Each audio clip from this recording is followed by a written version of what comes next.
Hello viewers, ये video मैंने बनाया है ब्रेक और लुक के कॉम्बिनेशन से। इसमें लुक भी देखने को मिलेगा और इसमें ब्रेक स्टेटमेंट का भी यूज़ मिलेगा। इसके साथ साथ इसके अंतर्गत डिसीजन मेकिंग का भी हमें यूज़ देखने को मिलेगा। कहने का मतलब है कि इससे पहले हम लोगों ने जो स्टडी किया है डिसीजन मेकिंग स्टेटमेंट, लूप और उसके साथ साथ जो जंपिंग स्टेटमेंट ब्रेक था, उस तीनों का यूटिलिटी इस प्रोग्राम में देखने को मिलता है। ये एक अच्छा प्रोग्राम माना जाता है। क्वेश्चन है कि एक नंबर लेना है, टेक करना है एक नंबर एंड वो प्राइम है या नहीं, इसको चेक करना है। तो अब देखिए, मैथमेटिक्स के रूल्स के अकॉर्डिंग हमें इस प्रॉब्लम को सॉल्व करना होता है। मैथमेटिक्स में कहता है कि कोई भी नंबर प्राइम तब होगा जब उसके पास सिर्फ और सिर्फ दो फैक्टर्स हों। सेल्फ यानी कि खुद का खुद एक फैक्टर होना ही होना है, सेल्फ फैक्टर जिसको कहते हैं हम लोग, उससे डिविजिबल होगा वो। और दूसरा one is factor of all numbers, यानी कि दो ही फैक्टर्स हो, सेल्फ और वन, तो दो फैक्टर्स हो गए।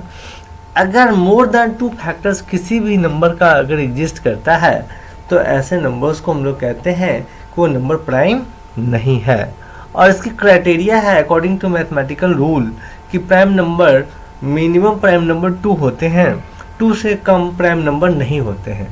तो अब यूजर तो इंडिपेंडेंट है, जब वो इनपुट करेगा तो हो सकता है कि 2 से कम नंबर भी इनपुट कर दे, ठीक है।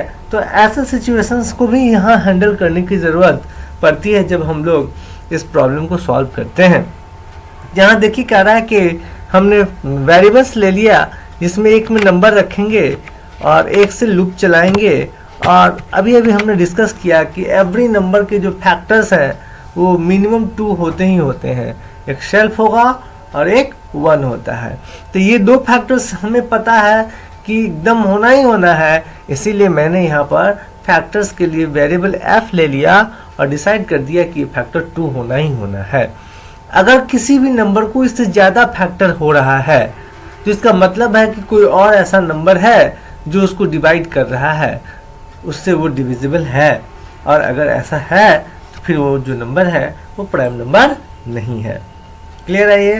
तो अब हमने यहाँ इनपुट करा लिया, n में एक वैल्यू स्टोर कर लिया, इस वैल्यू को चेक करना है कि ये प्राइम है या नहीं है। अब देखिए कहता है कि अब यहाँ से हम लोग फाइंड करना शुरू किए। कहता है find another factor than 2 factors of the taken number, यानी कि हमको एक अनदर फैक्टर फाइंड करना है जिस नंबर को लिए हैं वो 2 से अधिक है या नहीं है। अब देखिए, जब यूजर इनपुट करेगा तो हो सकता है कि वो 1 या 1 से कम इनपुट कर दे, तो हमें पता है कि मिनिमम प्राइम 2 होती है। तो मैंने सबसे पहला काम यही चेक किया कि अगर यूजर ने 1 या 1 से कम वैल्यू इनपुट कर दिया तो उस केस में ये message they they minimum prime is 2, so must be the number greater than 2, greater than 1, not 2। 1 से ग्रेटर होना चाहिए क्योंकि 2 जो है 2 जो है is minimum prime numbers, right. और अगर ये काम हो गया, अगर ये कम है तो अब आगे चेक करने की ज़रूरत ही नहीं है क्योंकि वो प्राइम नंबर के क्राइटेरिया की एलिजिबिलिटी को फुलफिल नहीं कर रहा है। तो हमने क्या किया, इस फंक्शन को, जो मेन फंक्शन हम लोग लिखे हैं यहाँ पर, इस फंक्शन से कहते हैं कि तुम रिटर्न हो जाओ, वापस हो जाओ, अब आगे प्रोसीड करने की ज़रूरत नहीं है। और ये हमारा सिंपल इफ का एक one of the best implementation है जिसमें ना तो एल्स है ना ही कुछ है, ये सिर्फ एक कंडीशन को चेक करेगा, जब भी ट्रू होगा it will give the output. तो अब देखिए, प्रॉब्लम को सॉल्व करने में हमें सारे तरह के decision making and control statements की ज़रूरत पड़ते रहती है।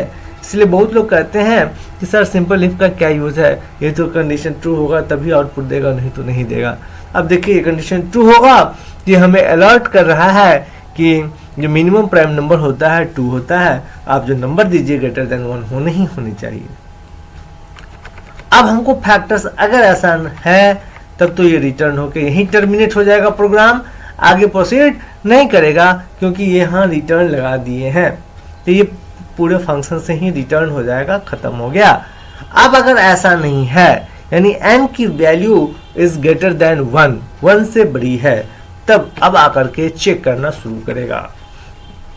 जस्ट सपोज कीजिए कि 10 है, n की वैल्यू हमने 10 दे दिया, तो 10/2 यहाँ आ जाएगा 5, कंडीशन में आ गया 5। अब ये 2 से चला, 2 लेस देन 5, यस 2। अब क्या किया कि 10 को 2 से डिवाइड किया, रिमाइंडर 0। अब रिमाइंडर 0 हो गया, तो ये हमें पता लग गया कि अब जो दो फैक्टर्स था 10 का, 10 और 1, उसके अलावा एक और 2 है, 2 है, जो डिवाइड कर रहा है 10 को और रिमाइंडर दे रहा है 0।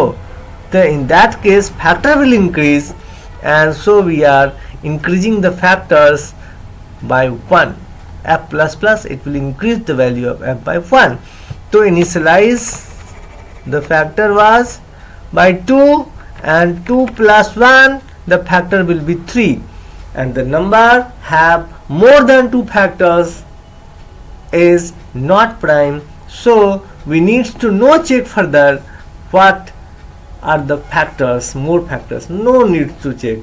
So break a statement applying here to stop the execution of this loop, and then check अगर फैक्टर रह गया 2, जैसे अभी 10 लिए थे तो 10 के केस में फैक्टर हो गया 3 equal to no false, else में आ गया और दिखाएगा 10 इज नॉट प्राइम। चलिए इसी को मैं चेक करता हूं।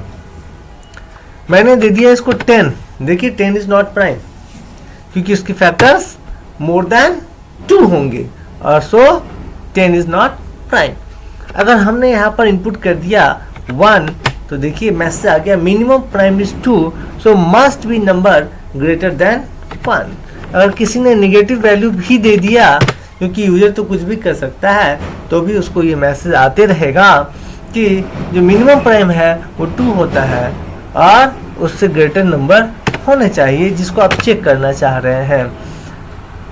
एग्जैक्ट 2 को देते हैं, yes 2 is prime, minimum prime 2 है तो 2 को भी चेक कर लिए कि 2 प्राइम दे रहा है या नहीं दे रहा है, नहीं। तो इस तरह से हम लोग एक प्राइम्स को चेक करने में देखिए कितने सारे लॉजिक्स को चेक करते हैं। अब ये जो प्रोग्राम है हमारा प्राइम चेक करने का, ये हर हाल में एक्यूरेट आउटपुट दिखाएगा। तो एज ए डेवलपर्स हमें हमेशा ध्यान रखना होता है कि जिस प्रॉब्लम को सॉल्व कर रहे हैं उसकी हाइपोथेसिस क्या है, कौन कौन से कंस्ट्रेंट्स हैं जो उसको सेटिस्फाई कर रहे हैं। अगर हम इन चीज़ों को ध्यान नहीं देंगे, जनरली जो स्टूडेंट सॉल्व करते हैं वो क्या करते हैं कि फैक्टर्स निकाल लेते हैं, सीधा लूप से चलते हैं। लेकिन नहीं, हमें ये ध्यान देना चाहिए इस सिचुएशन को भी कि अगर यूजर ने 1 या 1 से कम इनपुट कर दिया तो क्या होगा। आई होप कि आप इस प्रॉब्लम को अच्छे से अंडरस्टैंड किए होंगे। Thank you viewers.